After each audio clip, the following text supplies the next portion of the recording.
Today, I am happy to have you here, and I'm hoping to be able to share some real value that you can apply to your own e-commerce business. What we're going to be covering is an extremely simple 4-step plan that you can use to create content that converts, content that gets people to find you, and most importantly, buy from you.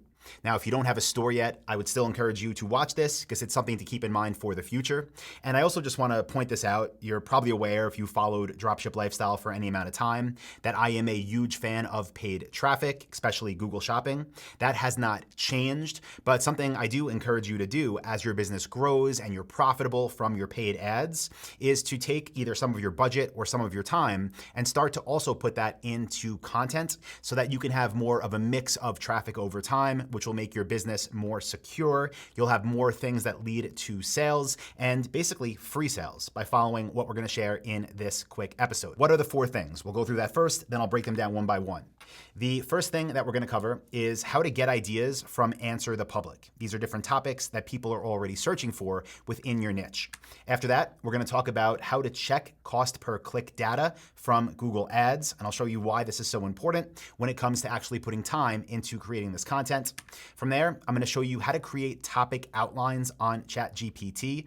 Very important here. All we're doing is getting outlines because we don't want fully AI generated content. Google, I'm almost positive they can already identify it. And if you're out there just trying to use tools like ChatGPT or any other AI tools just to generate as much content as possible, that is not going to help you in the long term, but it will help you if you use this tool or any similar ones to create topic outlines that you can then work off of. And that brings us into the 4th step of this process, which is to fill in the blanks of that topic outline with niche expertise. So what I want to do is just take you through this 4-step process. And to do that, we need a niche. So we will go with 3D printers. And all I'm going to do is copy that. And then I'm going to go to step 1 of this process, which is to get ideas from answerthepublic.com. And all I'm going to do here is paste 3D printers, leave it in US because that's where I do business, and click search. By the way, I'm using a free account on here right now, which you can do as well. We will let it load for a second. And then what we're going to see is what questions about 3D printers are people typically asking on Google, meaning what are they typically searching on Google? And you can see here, it has them broken down by, who, what, will, are, can, how, these different types of questions. And what you can do for your own results in your niche is go through them and see which ones you think, just use intuition at first, which ones you think could lead to sales. Because what we're trying to find are ones that would lead to sales that actually have a high cost per click. Because remember, we're not trying to pay for that click. We're just trying to get the traffic from these keywords that people are willing to pay high for. Because if people are willing to pay high for them, it's for a reason, because they're making money. So let's look through and we'll see what we can find. Now this one right here in the which question that says which 3D printer is best for beginners is definitely something I could see leading to sales, but let's see if it's worth it. All I'm going to do is copy that search term. Then I'm going to go to step 2 of our 4-step process, and that is to check the cost per click data from Google Ads. And to do this, you do need a Google Ads account, but you can make one for free. And once you do, you can go to the keyword planner. Now what I'm going to do in here is go to get search volume and forecasts, and I'm going to paste that question. I'm going to go ahead and click Get Started, and then what's going to load up down here is the average monthly searches for that term, which in this case is quite low. It's only 20 people searching a month, but you can see the competition is high, and you could see what it costs to be at the top of the list. Now, I'm not going to do anything with this data yet. I do want more average monthly searches because, again, I want there to be enough potential traffic where it can actually lead to something. But what we can do is come back to the list here from Answer the Public and find more keywords to add. So I'm going to go ahead and take this one as well, which 3D printer to buy. I'm going to click Add Keywords on that same search we have in Keyword Planner. Going to click Save, and I'm just going to keep coming back now, and I'll grab a few more, and then we'll fast forward in this episode once I have some more searches in there. All right, so I've went ahead and taken a few different things that people are searching for from Answer the Public. I've put them into this same report in Google Keyword Planner, and then I've sorted this by average monthly search volume. And you can see the top one, which has 480 people searching a month, is Can 3D Printers Print Metal? That one also is high competition, and it has a top of bid range at $3.80, meaning that is what other people are willing to bid to get a click for that keyword, for that search term.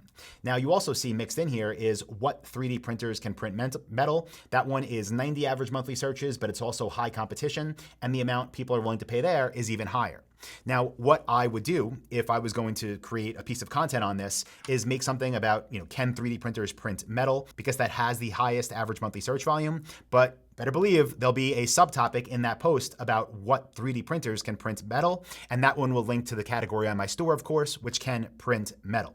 Now, let's move on though to step 3 of this 4-step content process, and that is to create topic outlines on ChatGPT.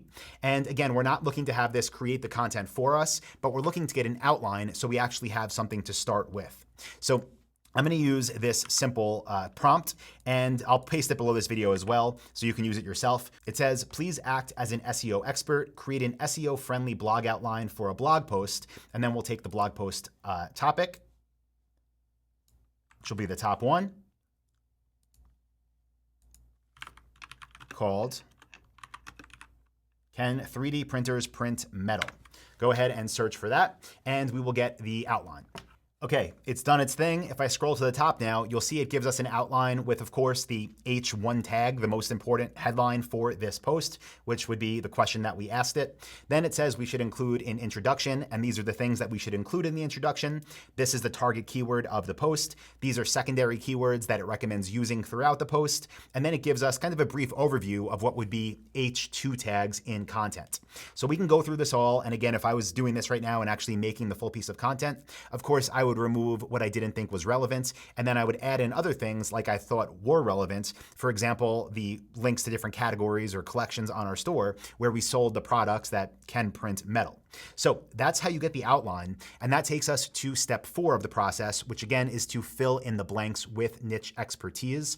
And this is something that you can either do yourself based on your experience within your niche, or something you can reach out to suppliers for their actual feedback and their input to answer these questions to help fill in the blanks, make it a collaborative piece of content. Or you can even hire someone that has the niche expertise, maybe they're a few steps ahead of you, especially if you're in a more technical niche like this, and have them basically answer these questions to complete that piece of content. That makes it not AI generated, that makes it unique to you, to your store, and that makes you stand out from the competition and also look very good in the eyes of Google because you have something unique with author expertise. Now, a couple more things, guys, before we wrap this up. One of them is, again, the prompt I just used for this. I will paste below this episode. But if you want more AI prompts and you're not aware, I have a website called thebestthingilearned.com. And if you subscribe there, every single month I post a new video lesson on the newest thing I learned in marketing. Not just the newest, but the best. I've been doing this now since 2019. They are all there for you. And the one I posted in July of 2023 is about increasing productivity with AI prompts, where I share a whole bunch of prompts I'm using with ChatGPT for different, basically, tasks that we do in business day to day. You can get them all there at thebestthingilearned.com. I'll put that in the description as well. And also, if you're a member of my coaching program, the Dropship Blueprint, that was voted best e-commerce course by Shopify, and you don't want to do this yourself, you want my team to create content for you, we can do that. Just log into your members area, and in the header menu, click where it says Done For You, and you'll be able to see how to get started with our Done For You content system. Now, for everybody else, if you're brand new, you want to know where to get started, just go to dropshipwebinar.com, where I have a free training waiting for you, showing you how to get started on the path to building a highly profitable, semi-automated online store. All right, guys, that's it. Again, I hope you got value. If you did, let me know by leaving a comment, giving a thumbs up, and I will talk to you in the next episode. See you, everybody.